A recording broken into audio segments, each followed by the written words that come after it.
ሰላም ጤና ይስጥልኝ። በአእምሮ ሜድ የተዘጋጀ ዛሬ ስለ አስተዋይ ሰዎች እናወራለን። አስተዋይ ሰዎች ብዙውን ጊዜ ማህበራዊ ግንኙነትን የሚጠሉት ለምንድን ነው? ይህን አስበው ያውቃሉ? ዛሬ ስውር እውነቱን እንነግራቸዋለን። በክፍል ውስጥ በጣም ብልህ የሆነ ሰው ብዙውን ጊዜ ለምን ትንሽ እንደሚናገር አስበህ ታውቃለህ? አብሮ የሚያወራው ሰው ለምን አጠር ያለ ንግግር እንደሚናገር አስበህ ታውቃለህ? ከፍተኛ የማሰብ ችሎታ ያላቸውና ኢንተለጀንት የሚባሉ ሰዎች እውነትን የሚጠሉ መስሎ የሚሰማን ለምንድን ነው? እሱ ግንኙነቶችን አይጠሉም። ይጠላሉ ተብሎ ግን ይታሰባሉ፣ ግን አይደለም። ከማንም የተሻሉ ናቸው። ስለሚያስቡን ነገር አእምሯቸው እንዴት እንደሚሰራ በእውነት ዋጋም ይሰጣሉ። አንደኛ፣ አእምሮ ያላቸው ከፍተኛ የማሰብ ችሎታ ያላቸው ሰዎች ከሚያሳዩት ባህሪዎች ውስጥ የመጀመሪያው በትንሽ ንግግር ላይ ያተኩራሉ። እውነት እንነጋገር ከተባለ ትናንሽ ንግግሮች እንደ ስሜታዊ ቆሻሻ ምግብ ሊሰማን ይችላል። አስተዋይ ሰዎች ትርጉም ያለው ውይይትን ይፈልጋሉ። ሀሳቦችን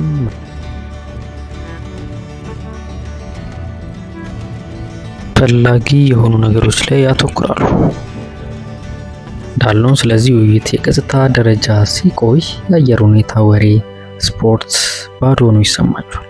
በዚህም ብዙዎች በተሰበሰቡበትና ጫጫታ የበዛበትን ቦታ አይመርጡም ማለት ነው።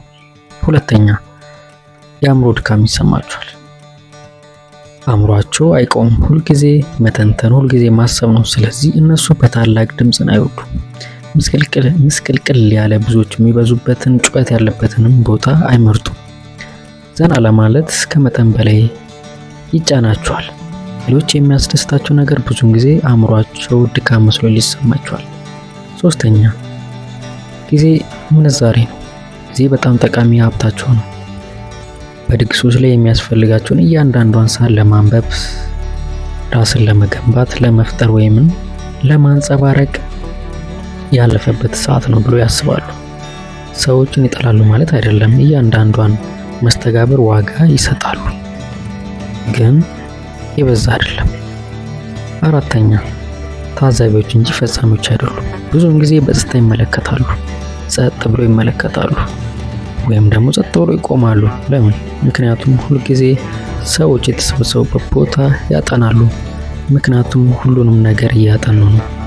የሰውነት ቋንቋን፣ የሰውነት ኃይልን፣ ለውጦችን፣ ተቃርኖችን፣ የሚናገሩትን እውነተኛ ነገር ከሌለ በስተቀር አይናገሩም።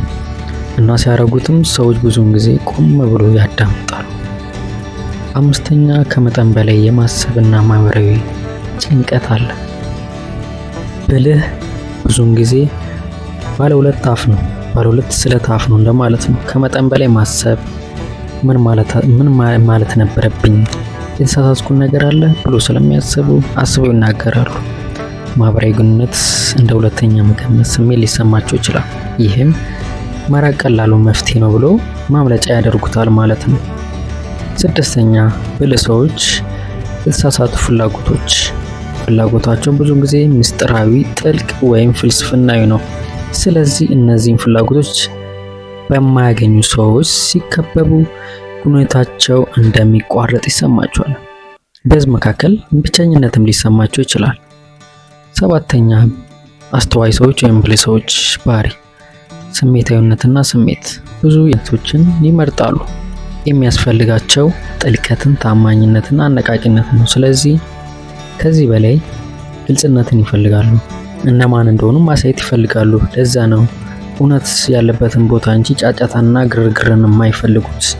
ይህ ቪዲዮ ጠቃሚ ሆኖ ካገኙት ላይክ እና ሰብስክራይብ ያድርጉ። አእምሮ ሜድ የቀረበ መልካም ጊዜ